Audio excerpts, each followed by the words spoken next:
I have a neutral feeling about this.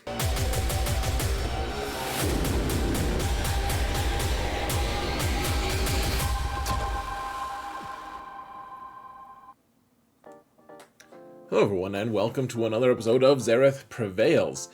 Today we're going to talk about which farms we need to do next for Galactic Legends. We're also going to tie in Starkiller and Grand Inquisitor because they are relevant to the discussion and they have a similar farm to the Galactic Legends. They're very similar in structure, in fact. So we're going to look at all of that stuff. If you like this, remember to hit that thumbs up button, make a comment, all that stuff. I would love to hear you weigh in. We've changed quite a bit in terms of farming strategy. Just keep flip-flopping here, as you guys will see. But there's a lot of nuance to be discussed, and frankly, this is one of the least certain I've been about this farming order.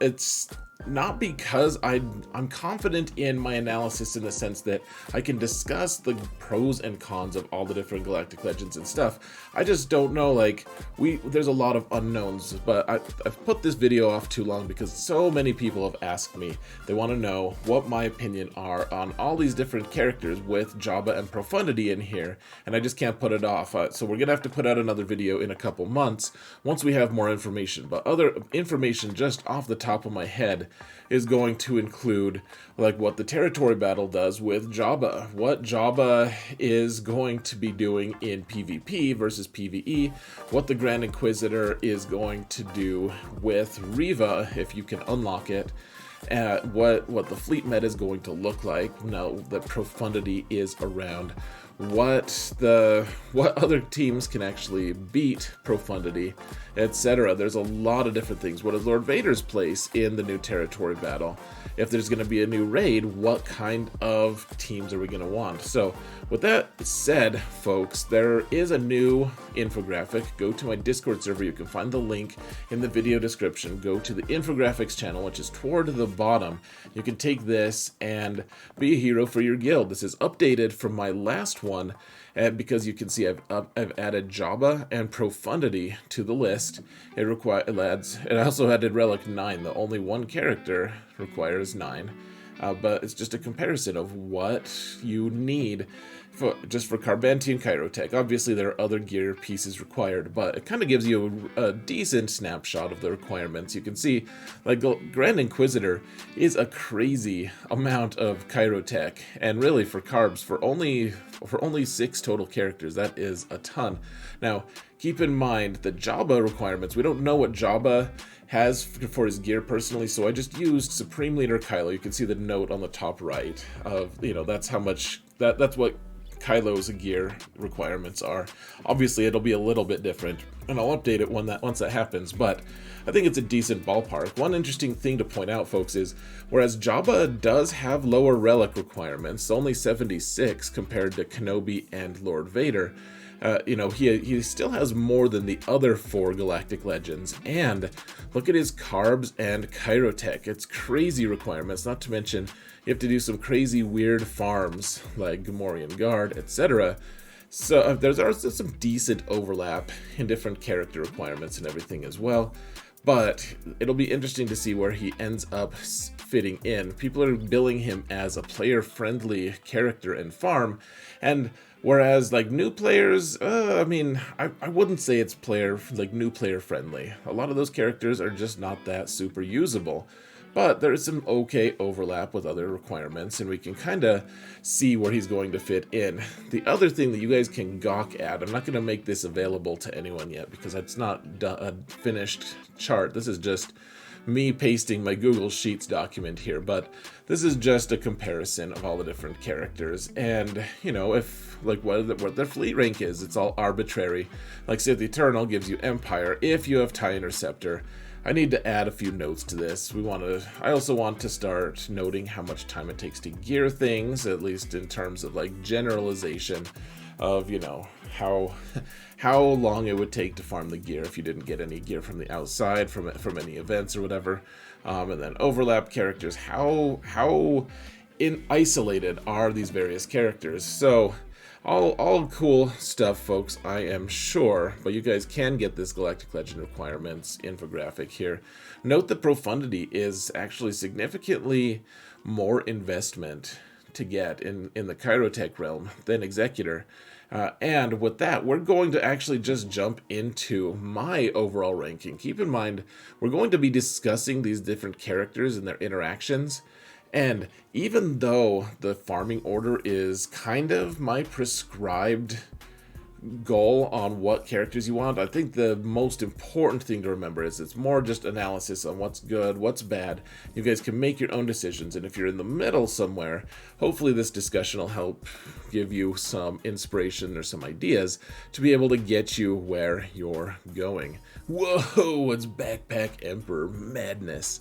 He's ready for an adventure. Now, Backpack Emperor is my number one on the list now. He's kind of flip-flopped. He used to be last on the list. He's now first because he goes hand in hand with the next requirement, which I'm going to just tell you up front. The next order of farm, which is Executor. He goes hand in hand. There's a good amount of overlap between the two. Here's the thing, folks. As a new player, you are going to need fleets like crazy. That is a very important aspect to all of this. And so you want fleets, and he provides, if you have TIE Interceptor, he gives you a decent fleet with Empire. He even lets you farm the capital ship, both of them that are good. Like, you need the Chimera, you need the Executrix, neither of which is that difficult to get, in fact. And as long as you have TIE Interceptor, it's the fourth best fleet in the game. Profundity, Executor, and Negotiator being the top three, and Negotiator not being that close to the other two.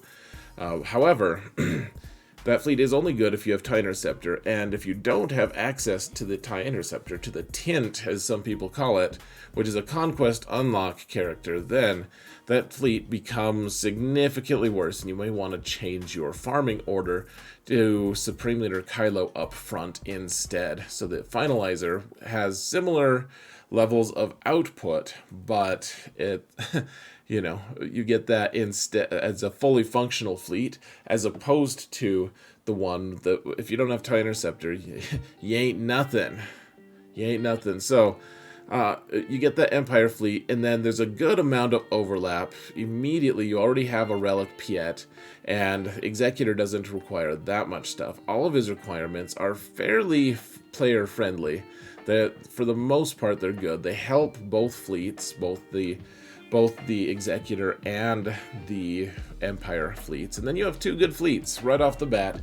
The thing about Executor is the requirements are significantly better, and Admiral Raddus early game, right now at least, is not that farmable. He doesn't have double the I always forget what it's called, an enhanced farm, something like that. You can't farm double shards for him, and the teams that you get for that squad are just or for that fleet, like, you get Jin and you get Cassian, but then you have to farm the rest of the fleet, the rest of the team, whereas the Admiral Piet requirements are all very, very relevant to the fleet itself, and they also go really well together. You also have the idea that the Executor can beat most mirror matches, and it can also beat Profundity. You can do both for cheaper, and all the characters tie in really well with Sith Eternal. So, even if you have Kylo as the front runner here, folks, and you want to do Finalizer first, you want to probably get Executor next regardless. Now, keep in mind, we're going to talk about Kylo, but he's toward the end, so I'm going to just mention this now, because I'm sure it's bugging some of you. Supreme Leader Kylo has the Finalizer, which is a soft counter to Executor. The problem to that is, right now, the best comps for Executor also just totally negate anything the Finalizer can do. Finalizer just has to sit on the bench, and it's therefore not nearly as useful of a fleet. And so, whereas Supreme Leader Kylo did provide you with an off-meta counter to fleets, that's not really the case anymore. Only half of the time do people run the Executor comps that Finalizer can actually beat. So it's just worth noting, folks, that sometimes Finalizer's great, and sometimes it is worse than useless against Executor, and that really degrades its value. Next, I'm going to go out on a limb here, guys, and say Jabba. This is just a placeholder, obviously. This isn't Jabba, for those of you who haven't seen Star Wars. Jabba is at least 100 pounds larger. However, I think this is going to be the squad of the future, guys. The farm is pretty intense, and not all the characters are super usable. However, you have a nice bonus of most likely the squad that you're going to be getting with or using with Jabba is going to be part of his requirements, meaning you don't need to farm anything outside of it. It's like Jedi Master Kenobi doesn't really add any of his team to his farm requirements, and so you get Kenobi and then you have to farm a bunch of other characters, which you probably already have some of them anyways, but he's not really helpful for his own farm. Jabba seems like he's going to be. Now, this is going to be a fairly controversial thing because we don't know exactly how good Jabba's going to be. In PvP, there's a theory right now that he's not going to be great in PvP because he's going to be so useful in PvE. But things like Boosh having a raid Omicron and that him clearly being required for a lot of different things in the new upcoming territory battle means that Jabba is going to be a very important character. I also have a very, very difficult time thinking he's going to be bad in PvP, though we'll have to see what he ends up doing. Even if he's the worst of the Galactic Legends in PvP, he's probably going to be better than any other squad, which means he's the 7th best squad in the game in PvP, which, whereas that does sound underwhelming, is still going to be a vital part of your plans for the future. He is part of the future, folks. If there's a new raid, he's going to be part of the best team that beats it. If there's a new territory battle, which there is, in fact, we know that, he's going to be a vital part of it. It's difficult to believe that Jabba is going to be left in the lurch, and I think he's going to be a farm that most people want to prioritize as soon as possible. Jedi Master Kenobi is a kind of weird one. This is why they have this level of uncertainty, because it's like, okay, we have the Jabba requirements and everything. Jabba's probably okay at number 3, maybe. It's very difficult to shut Kenobi out for too long, though. He is still currently, in my opinion, the best galactic legend, unless it's Lord Vader, which is controversial in its own right. But I do think that there's a lot to be said about Jedi Master Kenobi just being able to come in and take out almost anyone without even having a really great datacron. He just has such a crazy impact on every team. He beats every team out there. I don't know. He's going to struggle a little bit against this new Lord Vader datacron set 4, but he's still going to be able to beat at least the adds to it, and then you can whittle it down and use, troopers to take out Lord Vader after that, or something like that. He doesn't need a datacron to be great. The only caveat here, folks, is if you don't have a way to get Cat soon, Commander Ahsoka Tano, he is not very good, and he can be shunted to the very back of the line on almost all counts. If you don't have Commander Ahsoka Tano, he can only beat a couple teams at that point. He is very good in, like, say, territory battles. I expect that he'll still be fine in the new territory battles, though I don't think he's part of what I'd call the future. He's just so powerful, he's not going to just be left behind. He's just not, he's not part of the era that they're planning to be expanding into, and it kind of gives me pause. However, right now, as of his current power level with Commander Ahsoka Tano, he's number 4 on the list, folks. Next is Profundity. You already have 3 Galactic Legends at this point. You could almost prioritize Profundity before Kenobi, honestly, especially if you don't have Cat. The thing is, you only get 1 squad for it, and the rest of the requirements are kind of weird because all of them it's like, okay, you need Bistan, but Bistan on his own isn't that great. He's not the best choice for like a Mon Mothma squad, and then you probably need Scarif Rebel Pathfinder as well in order to make that ship good, but then you don't even use that ship with this fleet, so it's just kind of full of weird contradictions and odd things. Like, it has dash as one of the requirements, which is fine.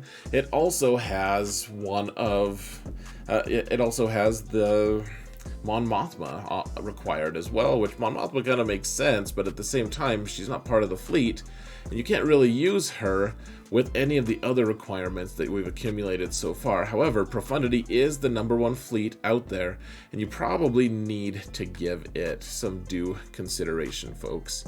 I think that that's going to be a wise decision for all involved. Relic 9 is available to farm through shipments, through crystals right now. It's probably going to be your best choice. That way you can just cheese fleets and do all the attacks, or you take all the teams for attack, and you're not going to be screwed in GAC at all. Next up is Starkiller. Now, Starkiller is an interesting one because at this point, you've probably farmed Darth Talon to go with your Supreme Sith Eternal Emperor, Backpack Emperor. You've also farmed Dash Rendar to go with Profundity. And therefore, I mean, you should have been farming Mara Jade to go with Emperor Palpatine. And at that point, you only have to farm Kyle Katarn, who goes really nicely with that required Mon Mothma that we just farmed and was kind of useless. So Starkiller at this point is a great shoehorn in, because he is going to have all his requirements that have useful places, and that's an important aspect to him. Remember, a lot of people were saying, man, you should get Starkiller first because he beats all the Galactic Legends besides Kenobi, and I get that. That makes sense on the surface. However, there's a lot of implied farms here, like right now, at least, you want Visas Mar, which isn't part of any requirement. She's just one of the quote-unquote requirements for 5v5. You also probably want, like, Juhani to be able to go in territory wars. You want some kind of Jedi tank, and then of course Emperor Palpatine and Mara. There's a few implied gearings here and farms that you probably want to wait on, and then if you farm him too early, then all of the characters you used to unlock him are going to just be sitting by the wayside. Kyle Katarn is an okay Jedi in his own right, but he's not going to be transcendent for you. He's not going to stop anyone from, he's not going to help you do anything. He's not going to boost any of your teams to the next level. Kyle Katarn just does okay. Dash is the same way. It's like, well, if you have Beskar Mando, which you probably should have by now because you have the Executor, then you're going to, he's going to finally have a good home. But before that, before you have some place for him to live, Dash is also somewhat useless, and a lot of his good teammates are somewhat left by the wayside. So Starkiller is not a new player farm. He's mid-level player farm for sure, because he counters so dang much. But I wouldn't say that he should be farmed first. I think number 6 is about right. Now this is kind of weird. Like, Starkiller isn't more important than Jedi Master Luke. However, he's easier to get than Luke, and Luke requires a lot of gearing on the backside. Now, Jabba in the background, or for that first set, I guess the thing that I didn't really mention was for Jabba, he does require Jedi Knight Luke to be farmed, and in that case, I mean, that's a lot of gear and a lot of stuff. Jabba should maybe get pushed back in that case, now that I'm, thinking about it. We're not going to rewind, but Jabba requiring Jedi Knight Luke makes that farm a lot more difficult. But once you do have Jedi Knight Luke, then Jedi Master Luke becomes a lot easier to get as well, because he also requires Jedi Knight Luke. Nice little overlap. You don't want to miss out on his ice cream sandwich. He does a lot of really good stuff. He just has so many dang requirements, folks, and he's kind of missed a step with a couple of the different teams that are out there. Yes, he's still very good, but you really want him at Relic 9, and you can't put him on defense now. Dash just torches him in all the game modes. And even with his Datacron, he is very good. He's not as crazy amazing as he used to be. Plus, he requires a lot of stuff. Grand Inquisitor is kind of an odd one to go next. The thing is at this point, if you don't have TIE Interceptor, you probably should have TIE Interceptor, in which case you have Second Sister geared up, in which case you only need 4 more Inquisitors, and Grand Inquisitor is going to be very, very relevant later in the game, probably used to unlock Reva, in which case it's probably going to become a squad about as strong, I'm guessing, as like a Malgus Sith Empire team, which is something everyone wants. He's also, if you don't like territory wars, you don't need to put his Omicrons on. He is very, very gear intensive. Of course he is. And right now he's not great. You are still getting a team that beats General Skywalker consistently every time. He does a lot of interesting stuff. The thing about Grand Inquisitor, he's not bad with Inquisition if you put good mods on him, like a good squad deserves. He's just underwhelming for how much his requirements cost. Otherwise, you still get a lot of value out of him for doing various PvE things, and I think his value is going to escalate significantly once we hit the light side or the new territory battle. I don't think it's light side at all, but and he wouldn't be part of it if it was. However, I do think his value is going to go up significantly, and it's already got decent value. You've got an assault battle that you're missing out on. There's all sorts of galactic challenges that he is required for, etc. This team is the future, folks. Farm it. It's annoying, I get it. If you want to wait till the farm is escalated or whatever it's called, then feel free, but do it at your own peril. I think my alt is going to be shooting for unlocking him, not in this next one, but the one after it, probably somewhere around Christmas. I think it's going to be wise, folks. I would highly recommend working on this team soonish, before you get too crazy on other farms. Now, Lord Vader may end up escalating quite a bit, just because he may be required. There's 2 different parts. First off, they already said he's going to be required for the new Lightside territory battle. However, he is also prohibitively expensive. He's still the most expensive galactic legend, and I would say he is probably the best galactic legend currently, with datacrons included. With the stat boosts that he gets, he's gotten the most holds out of any galactic legend, and that's before he had his own personalized datacrons. I think he's going to be a straight terror. He just requires so freaking much gear, and all of the characters that are used to unlock him are not that really crazy interesting. So yeah, he's going to be good. He also really, really benefits from having Maul, which Maul is one of the earlier conquest requirements or drops, whatever, and Maul is going to be good with him. But Maul is also not going to be available to new players very much. His value may escalate significantly, however, once we get the new territory battle out. I'm just not sure exactly how it's going to go. Right now, it seems a little bit crazy that he's this far back, though I just didn't want you guys to riot because I added Jedi Master Luke instead, or earlier than Lord Vader. I didn't want you to riot if I said that he was better than Jedi Master Luke. He might be. On the other hand, if you've already farmed Jabba, then Jedi Master Luke may be relatively easy to get. So, Lord Vader, the other piece of it, folks, is he also requires Bad Batch, which they didn't say Bad Batch by name, but you have to think Bad Batch are going to be useful in this upcoming territory battle because they're part of that whole like Empire is taking power thing. Like they're there right at that exact time period, and you have to think they're going to be relevant to that whole thing as well. Now Rey is going to go next, and I mean, we're like at the end here, right? Like we don't have any more characters. It's like her and Supreme Leader Kylo, I think. And Rey, we have Swallow coming out. He might end up making her transcendent and crazy awesome. I'm not sure. As of right this second, she just lost her datacron. She is not part of the era that we're expanding into with the territory battles, and if we're going to do a new raid, etc. She's still extremely valuable, and I love her, but she doesn't have the best fleet. In fact, it's one step above the garbage fleets, the 3 garbage fleets that we're all going to have, and therefore, Rey is just not as much of a priority. Unfortunately, I think she is the only reason she's ahead of Supreme Leader Kylo here, guys. The only reason.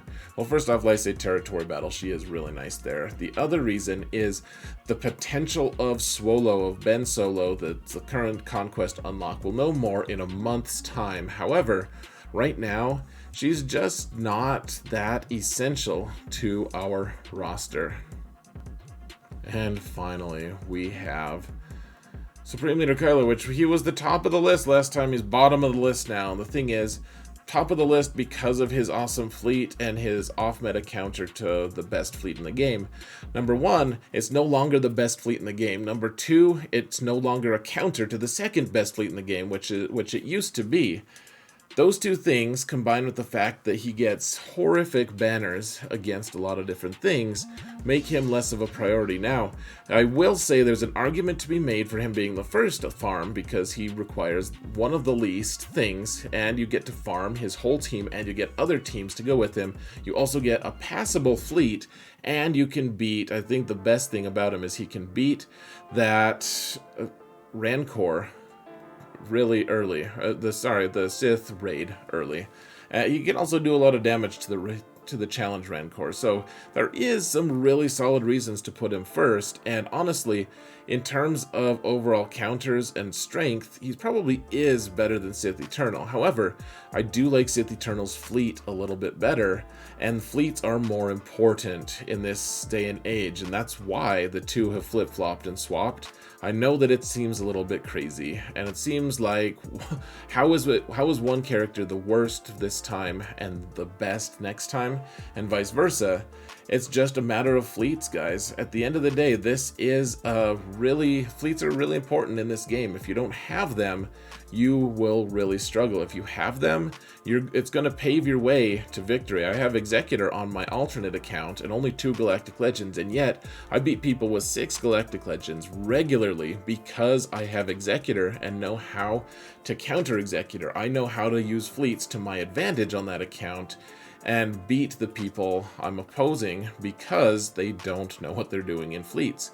Fleets are the priority, and therefore Kylo gets to sit on the bench on this one.